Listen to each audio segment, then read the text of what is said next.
Alright folks, what's going on? Welcome back to the channel. It's great to see you. Hope you're all doing well.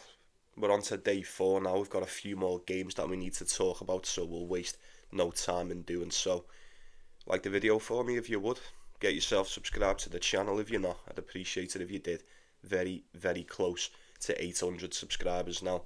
I think we're about 12 away, give or take. Get yourself involved. I'd love to have you. If you want to support the channel, there's a link in the description and the pinned comments, along with the pics and the timestamps and pretty much everything else that you'll need. First things first, Commissania today. Anyone take him? Nice. Very happy with that. Decent performance. A lot more convincing than his first match, I'll say that. Good effort from Batista Agut as well. It just weren't enough, unfortunately. Happy days. 2 in a row now. Back to winning ways. Let me know, did you get anything? Did you win? Did you come close? Get involved, share with the group, don't be shy. Right then, before we get into these, I've only just realised, but the games that we've got, well, the matches that I was going to talk about over in Houston today, we actually spoke about them in last night's video. So if you're looking for some picks for America, you're probably better off going to check that. Might touch on them again towards the end, I might not. But just thought I'd put that out there. But we'll start off, once again, over in Bucharest, in Romania. Just the 4 for us today. First off, we've got Martin Fucsovics, Mariano Navoni. Be a good game this will be a close one. They've played each other just the once before, as we've mentioned. And that was in the final, in this very tournament last year. Good game, decent match. I mean, 6-4, 7-5 from Fucsovics in the end. He was just too good on the day.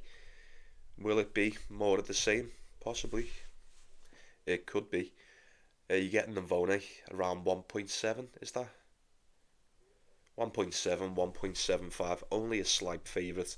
He did look decent against Laszlo Djere. Laszlo Djere, as we all know, was in really hot form coming into that match too. So great stuff from Navone there. Fucsovics looked fantastic against Lucanardi. I mean, there's no doubt in my mind who the better player is out of the two. But, you know, given what we've just seen over in Dubai, Nardi done him in 3 sets, didn't he? So maybe we expected it to be a little bit closer than that. I'm not too sure. 6-3, 6-1 from Fucsovics. He looked really good. I don't really know what I expected the odds to be in this, if I'm being honest with you. Getting Fucsovics 2.2 is quite a decent dog. I mean, he's done it once before. Can he replicate what he done in the final last year? Perhaps. We know what Navone's about. We know what he's going to bring on the clay. Martin Fucsovics, we tend to see less and less of him on the clay surface as the seasons have went on. Nonetheless, still a great player, still a fantastic player, more than capable of getting a win. I was going to say pull off an upset, but it won't really feel like an upset. This is more like a 50-50. Anyone can win this game. Take either one of these for a set, I feel like you'd be alright.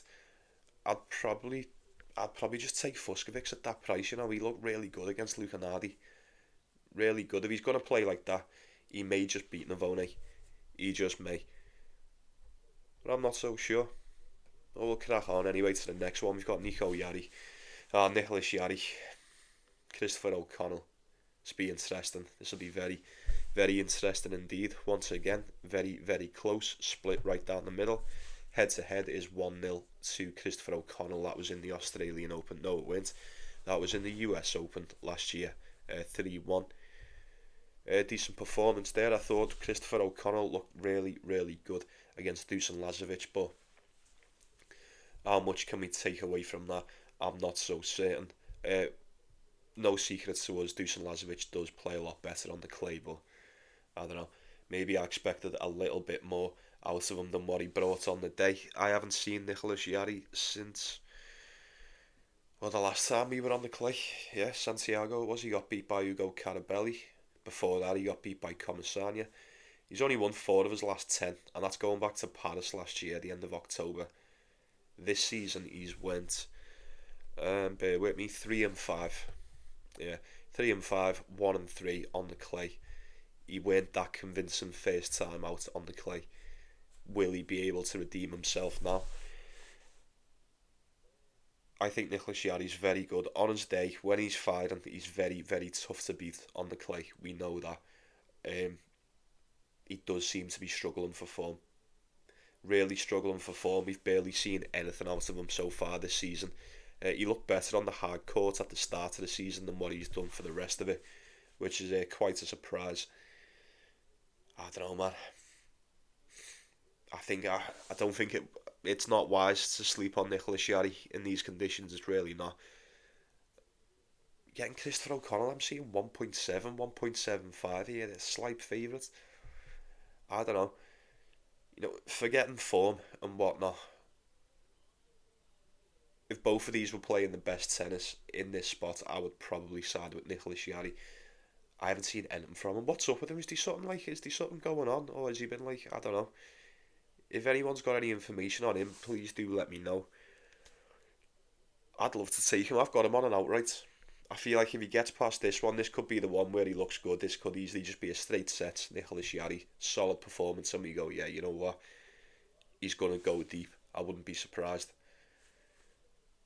But it shall remain to be seen. I mean, I'll be honest with you, folks. He's given me nothing to suggest that he's going to do that. Christopher O'Connell's been a lot more consistent this season.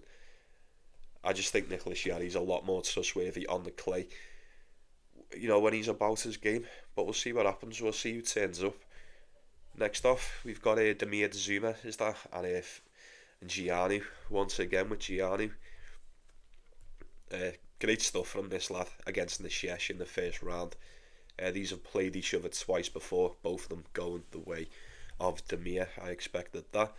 Not played each other since 2023, and then the year before that, both on the Challenger, both on the clay. Getting Damir around 1.3, 1.35, that is quite a hefty favourite. Safe to say, I expected that. He looked fairly decent in his first game against Vashino. 6-2, 6-1. Absolute beatdown. Giannou got past Nishesh in straight sets as well. 6-3, 6-4. Happy days. Happy days. He was a dog in that one. Only slightly, around 2.3, 2.4. He's a lot bigger in this one. 3.6 on Betfair, is that? Yeah. 3.6, that'll be a big spread. Giannou on the points, anyone, he'll have the crowd behind him, no doubt. Will it be enough? I think you don't need me to tell you, Damir Zuma is going to be one hell of a step up in opponents as opposed to Nishesh Bassafareddy on the clay. So I don't know. I'll just keep my eye on this one. I'll keep my eye on it. I'm not too sure. I'd love Giannou to win that. We'll see. But then last over here, we've got Stan Wawrinka, Pedro Martinez. Close games. A lot of tough ones today. This is another one split right down the middle. Head to head is one apiece. Martinez beat Wawrinka last year on the clay. Over in France, straight sets 6-4, 6-4. Now this is one of them, innit? I mean, I could spend no time on this whatsoever, but then you can probably talk about this for ages. Like, Stan Wawrinka, I'm probably going to go with the same formula that what I used with Batista Agut and Commissania today. Stan Wawrinka played a very, very long game against Timothy Skatov in the first round. It was about 3 hours. Like, this dude's nearly is he nearly 40? Is he 40? I don't know. He's roundabout, but he's getting there. That's the last thing you need at this point in your career. Oh, I can't breathe. I'm still sick, man. I do apologise. He did get the win. Fair play to him there. Pedro Martinez has been bang out of form. Bang out of form all season. He's on a 1-2-3 6-game losing streak. Is that Darderi, Mutet, Fabian Madison, Laszlo Djere, Carabelli, Cerundolo? Yeah, it's not looking good, man. 7-10 on the year. 2 wins on the clay, 2 wins outdoor, and then 2 wins indoor. Yeah. He's a fantastic clay court player, though. This is the thing. Clay court? What did I say? Clay court? Yeah, forget it. Martinez is fantastic on this surface. He's a lot more trustworthy than Stan Wawrinka, I'll say that. And he has been for quite some time. Given Martinez hasn't won a game since the quarterfinals of Buenos Aires in February, and he hasn't come close to winning in any of his last six really. Maybe against Carabelli, but it's neither here nor there. He's still a favourite to win this one. Maybe that speaks volumes, maybe it doesn't. Let me know what you think on that one, I'm not too sure. Then we'll move on to Marrakech over in Morocco. 4 more, and then it will be a quick one. Got a couple night shifts that I've picked up, so try and get this one out early. Let me just remind you, anyone looking for the picks for Houston, they were in yesterday's video, just go and have a look at them. First off, we got Pierre Hughes Herbert, or Herbert, I imagine that's pronounced because he's French. Matteo Bellucci, Matteo Bellucci, a nice little favourite, 1.65, 1.7, he's beaten once before. That was last year on the indoor hard court, 6-4, 6-3. Now this French guy, man, I mean, quite familiar with his game, I imagine we are. He's won 9 of his last 10, just won a title. Got to the quarterfinals over in Naples, and now he's back on a nice little tear as well, coming into Marrakech. Just got it done against Federico Coria in 3 sets, and he was an underdog in that one. Matteo Bellucci got past Pavel Kotov. Now, he was a slight dog in that. I'm not surprised at all. I said he'd probably beat Kotov. That guy can't be trusted. Decent stuff from Bellucci. You've got to give him that. Who do you trust here? Are you going to trust like the experience and the craftiness, or are you going to trust the youth in Matteo Bellucci? 10 years younger than him. A lot more explosive. He can be a lot more aggressive. He brings that. Will it prevail on the day? I'd like to think so. Fairly decent. I mean, I say fairly decent. We don't have that much of a sample size to go off on the clay for Bellucci.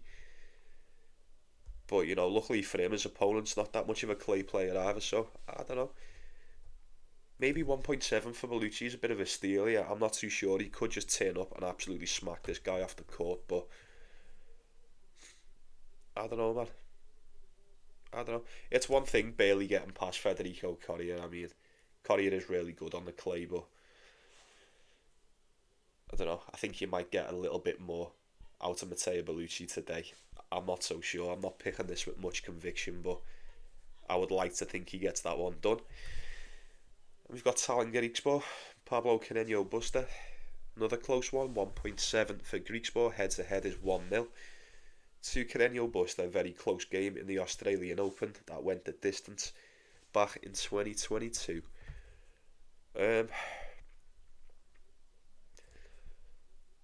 Now this could just be as easy. Now the weird thing is, I've actually got Talon Griekspoor to win this tournament, and I've got Pablo Carreño Busta each way. So either way this goes, I'd still be alright regarding the outrights. I know Carreño Busta can beat Talon Griekspoor on the clay court. I'm certain of that.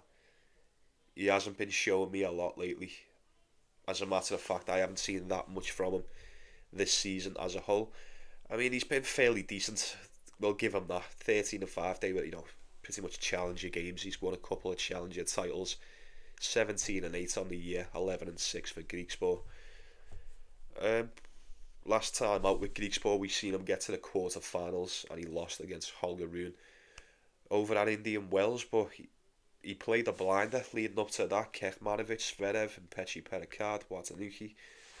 He was decent in Dubai as well, back-to-back quarterfinal. Well, he got to the semi-final there, and he got beat by Tsitsipas, but as we can all remember, no one was beating him over there.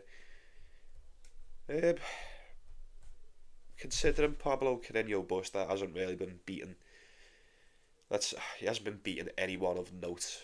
Let's just say that this is very, very close on the odds. I feel like people are more than aware what version of Carreño Busta can turn up today. He's really, really good on the clay.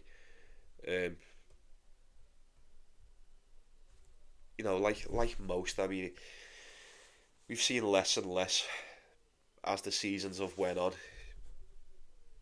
Probably say his best behind him. I think we probably could. It's a shame, as I've said a few times. I love Carreño Busta. He was one of my favourite players. Probably still is, but No doubt he is a shadow of himself compared to what he used to be. It was good to witness the resurgence of him last summer. That made me very, very happy.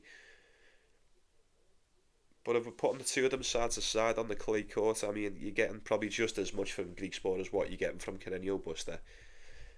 And I don't know, with Carreño Buster being from Spain, you'd probably side with him just with it being on the clay. I don't know. Talent Greek sport's a lot better at this point. He's a lot more trustworthy, and he probably does go out there and win this one. I don't know. Maybe I just don't want to admit it. I'd love Carreño Buster to win this, but I don't really think he will. I think it'll be a really big ask to get past Greek sport. He's been playing really good this season. But we'll see how he transitions to the clay. He might turn up and be shit. We don't know. Let's wait and see. But we'll move on to Luciano Darderi, Hugo Gaston. I thought Darderi looked very good against Tristan Boyer today, 6-4, 6-4. Gaston got it done against Juan Manuel Cerundolo as well, 3 sets. It's sort of what I expected, it still stands. I don't trust Hugo Gaston. Doesn't matter how good he plays, he could be on the hottest streak ever, and I just wouldn't go there. It's just not worth it. And I'm not saying he's a crap player, because he's not. Like, he's far from it, but inconsistency just flows through this guy. It does. It's criminal to watch. Sometimes he can play an absolute blinder and then play so crap the next day. Darderi seems to be playing, well, somewhat decent tennis over here on the clay. Like we say, he's got to the final over in Naples. He got beat by Vic Capriva in 3 sets. And then coming back over to Marrakech, he's just got past Tristan Boyer. Very, very solid performance. I'd probably lean with Darderi on this one. I would. But I am fully aware that Hugo Gaston has got more than enough to pull off an upset here, so I'd approach that with severe caution. They have played each other twice before, head to head is 1 apiece. Gaston beat him over at Indian Wells a couple of weeks ago, 6-3, 6-3. But then in 2023 on the clay, it was more or less the same, but the other way round for Darderi, 6-4, 6-3. I imagine he'll have a better go over on this surface than what he did over in the States. But we'll wait and see. And then we'll wrap this up with this one. Vic Capriva. And then Lorenzo Sonego. Another tight one. You're getting Sonego around 1.5, is that? I don't know. 1.5, 1.6. Sonego. 50-50 Sonego. I mean, he's decent enough. He tends to win the games we know he will, and he loses pretty much all the ones that we think he's going to lose. I mean, is that 4 of his last 10? That's going back to the Australian Open too. Excuse me, one sec.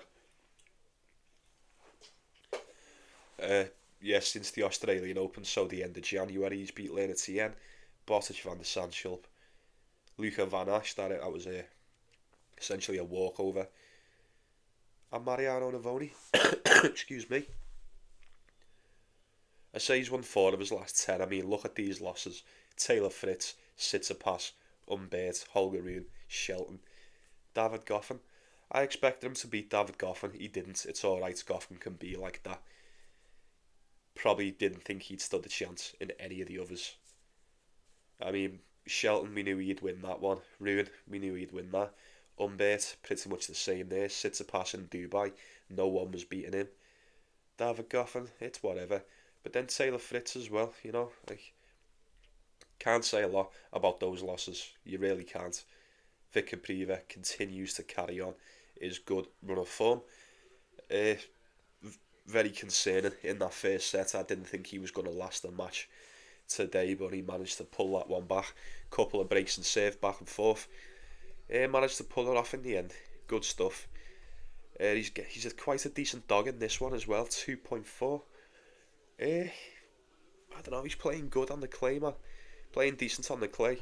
Sonego, earlier on in the career, was very, very good on the clay. I'd say we haven't really seen much in the past couple of years. He went 10-11 last year, 8-8 on the season. That is exactly what I expected from Sonego.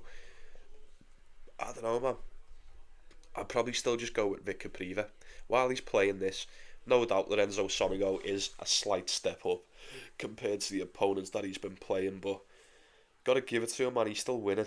And when people are just winning games like this by hook or by crook, you know what I always say, you've just got to ride it till the wheels fall off. If you go with Capriva today and he loses, no one will hold it against you. It is what it is. Very well then, folks. I'll be saying good night to you, yeah. Have yourselves a good one. Best bets, all that stuff in the comments, please do let me know. I'm not so sure what I'm going for today. I don't even know if I've got anything. I might decide. I probably will. If anything's pinned, obviously it's pinned. If it's not, it's not. Here's what I need you to do. Give me a parlay, folks. 2-leg parlay around 1.7 evens. Anything over evens is just a bonus. What you reckon's the best 2-legger that you can get out of today? Get on me in the comments. If any of them win, I'll shout them out in the next one. But until then, like and subscribe. Take it easy. Take care of yourselves. Take care of one another. Let's go get that cash once more. Enjoy the tennis. See you tomorrow.